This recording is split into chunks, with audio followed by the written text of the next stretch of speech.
Di sudut kota Pamulang, tepatnya di daerah Reni, Pamulang, Tangerang Selatan, terdapat sebuah kampung pemulung yang hidup dalam keterbatasan.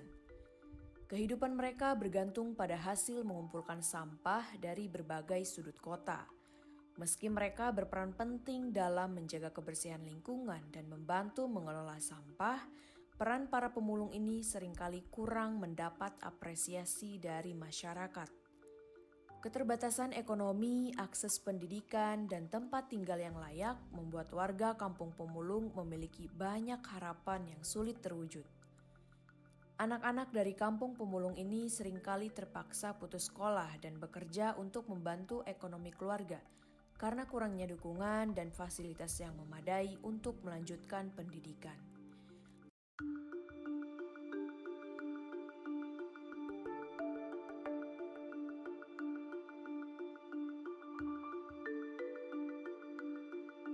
Masyarakat di sini tuh biasanya mereka ngapain aja gitu, kayak misalnya mengumpulkan dari sampah-sampah tersebut itu kayak gimana?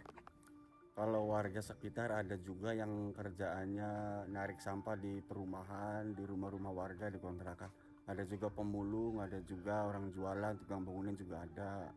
Tuh, kalau misalnya pemulung, palingnya pagi-pagi ada yang jam 3, ada yang 2 udah berangkat tuh. Kalau yang punya tarikan sampah di perumahan, palingnya jam 6, jam 7 juga berjalan narik gitu. Berarti mata pencariannya macam-macam juga ya di Ya. sini. Cuman kalau tinggalnya mungkin emang di Iya, tinggalnya sekitaran sini kebanyakan di gitu. sini. Iya, kayak gitu teman-teman.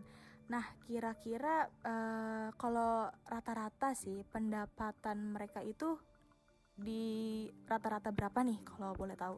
Kalau di rata-rata ya agak bingung juga, soalnya kan saya nggak tahu semua ya. Ya kalau mungkin kalau pemulung nih kalau yang rajin ya lumayan 2 juta 3 juta mah dapet lah. Tapi kalau yang narik sampah kan udah ada tuh berapa gajinya, lahannya ada berapa gitu.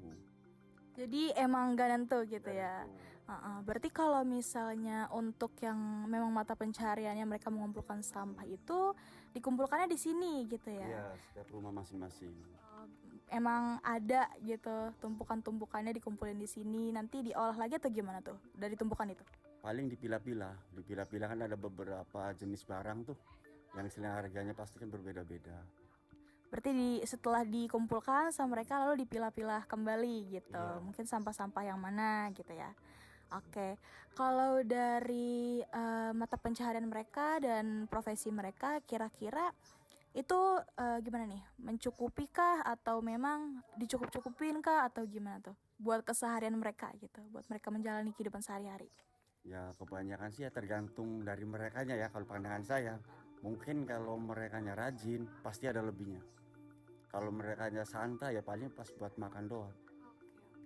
Berarti beda-beda ya tiap orang, tergantung gitu dari merekanya sendiri Iya. kayak gitu teman-teman. Nah kita lanjut ke pertanyaan mengenai aspek sosialnya nih. Kalau misalnya di lingkungan sekitar nih kan biasanya pasti ada kayak kerja bakti kah gitu ya, atau gotong royong. Nah warga-warga di Kampung Pemulung ini emang ikut kontribusi atau emang ya udah cukup di sini aja gitu. Jadi ikut sosial gitu, ikut sosialisasi kah atau memang ada sekat-sekat tertentu gitu. Ya paling kalau misalkan kalau sosial ya paling kerja bakti lingkungan sekitar saung aja. Ke warga-warga sini nggak nyebrang ke RT lain gitu. Berarti emang lingkupannya di sini gitu ya, Iya. yang tinggal di sini aja kayak gitu. Oke oke. Terus kalau dari pemerintah sendiri pernah nggak memberikan suatu bantuan sosial kah atau berupa apa? Kalau pemerintah sih kadang-kadang ya apalagi dari Kapolres sampai sering-sering ngadain baksos juga. Cuman terutama kan buat yang ber-KTP Tangsel.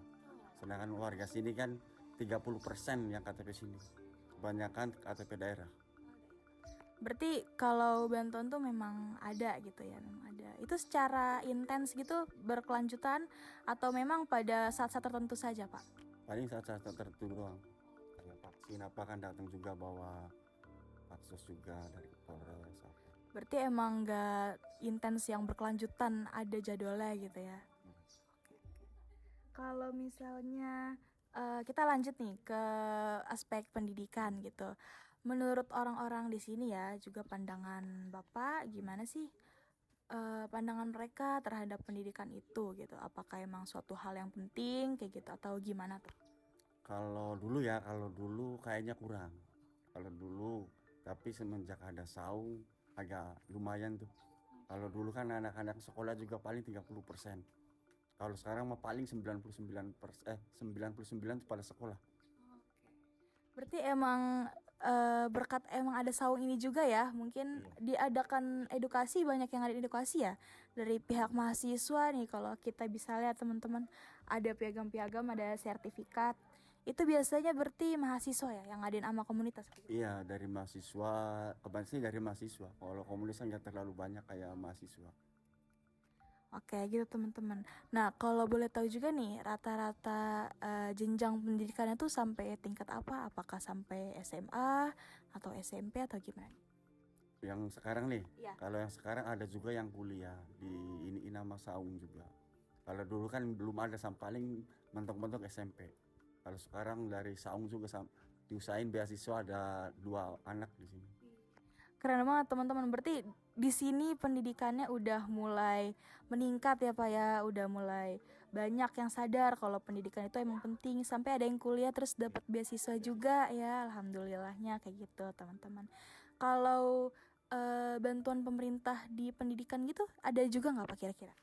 Kayaknya kalau setahu saya sih belum ada ya. Belum ada. Belum ada teman-teman kalau bantuan di pendidikan. Mungkin kalau di sosial kayak yang tadi Bapak bilang ada gitu ya. Oke. Nah, yang topik terakhir nih ya, kan seperti Pak Sarita bilang tadi, setelah dikumpulkan itu sampah-sampah dipilah-pilah gitu ya, yang mana yang mungkin adalah ketentuan dari sini gitu ya.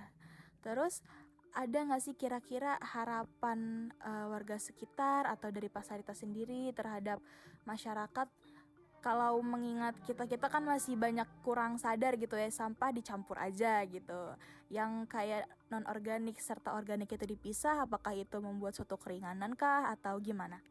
Ya kalau saya kan sehari-hari tukang sampah juga ya, istilah apa ngambilin sampah di perumahan. Ya sebenarnya mah ya harus dipilah-pilah mana yang organik, apalagi kadang-kadang warga kan ada paku, ada beling kan dicampur jadi satu. Tusukan sate, kalau bisa kan dipisah, jadi kan lebih enak. Nggak berbahaya juga kan. Bener banget teman-teman, kayak beling gitu ya, tusukan sate, benda-benda yang tajam kayak gitu kan bahaya juga ya, ditaruh digabungin jadi satu kayak gitu. Mungkin berarti harapannya masyarakat lebih terbuka ya buat memilah-milah lagi nih mana sampah yang organik dan yang non organik kayak gitu teman-teman. Nah kita udah banyak wawancara nih sama Pak Sarita mengenai gimana kehidupan dari aspek sosial, terus juga pendidikan serta ekonomi yang ada di sini kayak gitu. Pasti banyak banget pelajaran yang bisa kita ambil ya dari sini, dari pendidikannya aja di sini bagus banget, bahkan udah mulai terbuka dan udah mulai banyak masyarakat di sini yang mementingkan pendidikan kayak gitu, sampai ada yang kuliah mendapatkan beasiswa gitu. Terus juga banyak mahasiswa yang di sini mengajar ya, memberikan edukasi sehingga tuh banyak banget sertifikatnya kayak gitu. Terus yang sosial juga di sini berarti masyarakat satu sama lain saling berbaur gitu ya. Saling berbau. Terus juga target pengurus saung nih buat lingkungan sini, 1 keluarga 1 sarjana. Wih, keren banget ya gitu. Target dari pengurus saung ya, soalnya udah 2 nih. Masih banyak istilahnya udah SMA nih, rencana mau nyari lagi gitu buat di beasiswain lagi. Berarti emang ambisinya ada gitu, ambisinya besar untuk mencapai jenjang tersebut kayak gitu. Bagus banget teman-teman. Nah Pak Sarita terima kasih banyak ya sudah mau kami wawancarai, sudah mau menjawab pertanyaan-pertanyaan. Setiap hari mereka berjuang dengan tumpukan sampah yang tak berujung. Dengan kondisi lingkungan seperti ini yang menjadi bagian tak terpisahkan dari kehidupan mereka.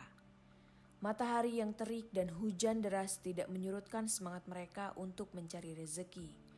Namun, di balik kesulitan yang mereka hadapi, tersimpan semangat yang luar biasa. Di tengah keterbatasan ekonomi, mereka tetap memupuk harapan. Anak-anak mereka bermimpi untuk bisa menempuh pendidikan ke jenjang yang lebih tinggi. Namun, impian itu seringkali terbentur oleh kenyataan. Mereka harus rela meninggalkan bangku sekolah untuk membantu orang tua mencari nafkah. Meski begitu, semangat belajar mereka tidak pernah padam. Pemulung adalah pahlawan tanpa tanda jasa. Mereka berperan penting dalam menjaga kebersihan lingkungan serta mengurangi sampah yang berakhir di tempat pembuangan akhir. Tanpa mereka, kota kita akan dipenuhi sampah. Namun, bantuan mereka seringkali tidak terlihat dan tidak dihargai. Mari kita bersama-sama memberikan dukungan dan perhatian kepada mereka. Dimulai dari diri kita sendiri untuk lebih meningkatkan kesadaran akan membuang sampah pada tempatnya dan lebih bijak lagi dalam memilah sampah.